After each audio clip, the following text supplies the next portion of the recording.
Like I said the last time when I had psychosis, man, I thought the people in my basement of my Airbnb were trying to start an illegal baby delivering operation. And that's just no bueno. Okay, we don't want to think those thoughts. We don't want to hear things that aren't there. We don't want to see things that aren't there. We want to be in touch with reality. We don't want to be expunged from reality, okay? 4 years ago, I made a video about cannabis and bipolar, and it kind of blew up. I'm not gonna lie, I was really surprised at the amount of engagement and stuff that the video got. I was watching it and looking back on it since it was over 4 years ago, and I just want to talk about how things are now and what's changed for me. So when I was diagnosed, I thought my life was pretty much over. I thought that being a person living with bipolar was going to mean I would be on medication my whole life. I was going to be depressed sometimes, and other times I would be manic and I would experience psychosis and I would be going through it. That wasn't the case for me, fortunately. So along the way, I had some very good support. I think having a support system is the most important thing. Whether it's a family member or a really close friend or a cousin or somebody, for me, it was my mom, my grandmom. Grandmom used to take me to doctor's appointments. Mom was always there checking up with me, listening to my crazy thoughts and rants about things, going back and forth with me on different things the doctor would say.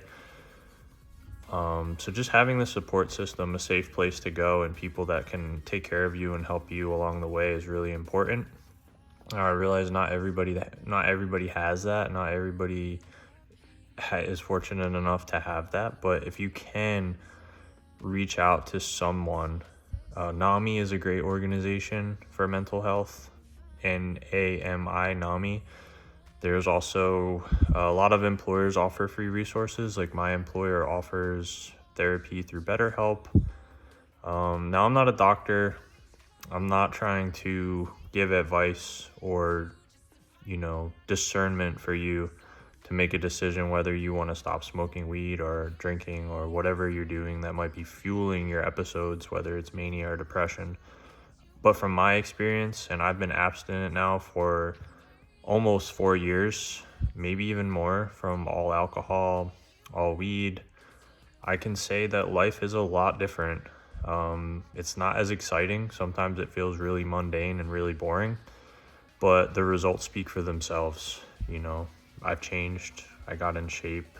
I have a life that I've always dreamed of, basically starting, about to get married. I would like to have children soon. Hopefully kids are on the way, and just have way better relationships now with my friends and my family and everybody in my life. I don't worry about crashing out at work and having to go home and, getting fired or quitting or yelling at people. It's very neutral most of the time, very calm, which was the ultimate goal in managing depression and mania. So if you're going through bipolar, you were diagnosed, or maybe you're experiencing symptoms of depression or mania or hypomania, you're not alone. There's a lot of people like us. There's a lot of people that are going through this struggle and this challenge, and the support system is a great way to get some help. Abstaining from drugs, alcohol, all that stuff is definitely helps as well. So I had a lot of bad habits before. I used to binge eat.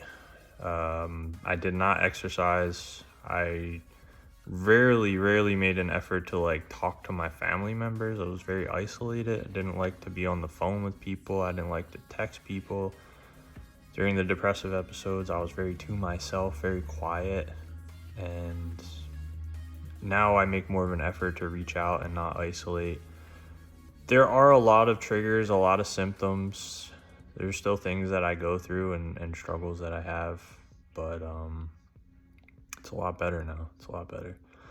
Looking back at that video of me when I was smoking and saying all the things that I was saying, it was really fascinating because I haven't watched that part of myself in a long time. And to see how different I am now, and to go and see who that person is just who that person was and who he became is just crazy to me. I never thought I could be somebody that and people look up to and I inspire, and it's amazing. The finish line is worth the hard work, in my opinion.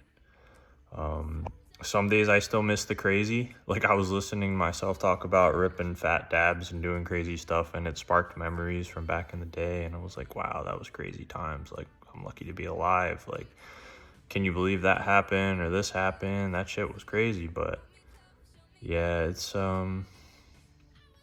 just know you guys are not alone. If you're going through something, if you're experiencing any symptoms of bipolar, it's quite a demon to battle, but it can get better. It definitely can get better, and I like to be an example of that for people. Anybody that's going through it can always reach out to me. Like, I'm not a doctor, I'm not a therapist, I don't have any fancy degrees in mental health. I know what worked for me. I know what doctors have told me, and I'm pretty aware of what my situation was and what I overcame. So just sharing from personal experience here. And if you guys got any value out of this, if you ever want to chat, the phone's always open. Like I said, support system is number one. So if you don't have like a family member or a friend or somebody that you can lean on, talk to, I can be that person for you. Like I said, NAMI has great resources, crisis centers. You can always go to like a mental hospital. They have great resources there, some better than others. But yeah, thanks for watching, guys. I'm really amazed at this transformation that I went through, and it's just like, it's unreal, honestly. So have a great day, and thanks for watching. See you on the next one.